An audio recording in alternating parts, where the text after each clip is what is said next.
వేడి వేడి అన్నంలో నెయ్యేసుకొని ఆవకాయ పచ్చడే కాదండి, ఈ కొత్తిమీర పచ్చడి కూడా యేసుకొని చూడండి. టేస్ట్ మీకు ఖచ్చితంగా నచ్చుతుంది. ఫస్ట్ అయితే స్టవ్ ఆన్ చేసి ఒక కడాయి పెట్టుకొని అందులో 3 టేబుల్ స్పూన్స్ ఆయిలేసుకోండి. అన్ని పోపు దినుసులు యేసుకోండి. పచ్చిశనగపప్పు, సాయి మినపప్పు, ఆవాలు, జీలకర్ర, ఇంగువ. అందరికీ తెలుసు కదండీ! కొత్తిమీరలో చాలా బెనిఫిట్స్ ఉన్నాయి. మన ఐస్‌కి చాలా మంచి చేస్తుంది. అండ్ హెయిర్ ఫాల్ గూడా రెడ్యూస్ చేస్తది. పోపు దినుసులన్నీ మంచిగా ఏగి కలర్ చేంజ్ అయ్యే టైంకి కట్ చేసుకున్న కొత్తిమీర మొత్తం వేసుకొని ఒకసారి కలిపేసుకోండి. ఇలా కలిపేసుకున్న తర్వాత ఒకసారి మూత పెట్టేసుకొని ఒక 10 మినిట్స్ వరకు మీడియం ఫ్లేమ్‌లో కుక్ అవ్వనివ్వండి. కరెక్ట్‌గా 10 మినిట్స్ తర్వాత మూత తీసి చూస్తే మీకు లైట్‌గా వాటర్ కనిపిస్తది. అండ్ కొత్తిమీర గూడా మంచిగా కుక్ అయ్యి ఉంటది. చూడండి మధ్యలోకి వాటర్ ఎలా చేరాయో. ఇప్పుడైతే మంచిగా నానబెట్టుకున్న చింతపండుని వడగట్టుకొని పులుసు మాత్రం వేసేసుకోండి. ఒక లెమన్ సైజ్ అంత చింతపండయితే సరిపోతుంది. సేమ్ ఇదే ప్రాసెస్‌లో అయితే పుదీనా పచ్చడి కూడా చేసుకోవచ్చు. అండ్ కొత్తిమీర పుదీనా పచ్చడి కూడా చేసుకోవచ్చు.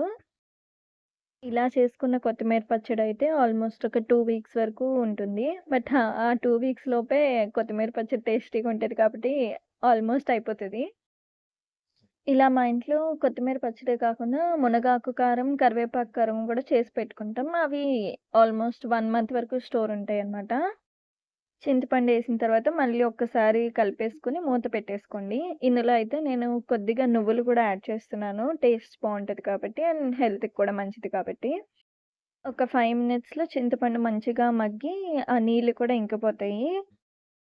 ఇప్పుడు బాండీలో ఉన్న కొత్తిమీర మొత్తం తీసి మిక్సీ జార్‌కేసుకోవాలి. నెక్స్ట్ సేమ్ అదే బాండీలో కొద్దిగా నూనేసి ఎల్లిపాయ రెబ్బలు ఒక 7-8 అయితే సరిపోతాయి. నెక్స్ట్ అయితే మిక్సీ జార్‌లోకి వెల్లిపాయ రెబ్బలు కూడా ఏసేసుకోండి. 2 టేబుల్ స్పూన్స్ గల్లుప్పు అండ్ 2 టేబుల్ స్పూన్స్ కారం యాడ్ చేసేసుకోండి. నెక్స్ట్ అయితే మళ్ళీ కడాయి పెట్టేసుకొని నూనేసుకొని పోపు వేసేసుకోండి. పచ్చిశనగపప్పు, సాయి మినపప్పు, ఆవాలు, జీలకర్ర, ఇంగువ. ఇవి మంచిగా ఫ్రై అయిన తర్వాత 2 ఎండుమిరపకాయలు కూడా వేసుకోండి. నెక్స్ట్ అయితే నేను కొద్దిగా కొత్తిమీర యాడ్ చేస్తున్నాను. అండ్ దెన్ కరివేపాకు రెమ్మలు ఒక 2 అయితే సరిపోతాయి. ఇంక ఫైనల్లీ మనం మిక్సీ చేసుకున్న పేస్ట్ అయితే ఇందులో ఏసి ఒక 3 మినిట్స్ వరకు ఫ్రై చేస్తే అది అడుగంటకుండా వచ్చేస్తది. అప్పటికి రెసిపీ కంప్లీట్ అయిపోయినట్టు. సో, మన టేస్టీ కొత్తిమీర పచ్చడైతే రెడీ. ఈ రెసిపీ మీకు నచ్చిందా? లైక్ చేసి ఛానెల్‌ని సబ్స్క్రైబ్ చేయండి.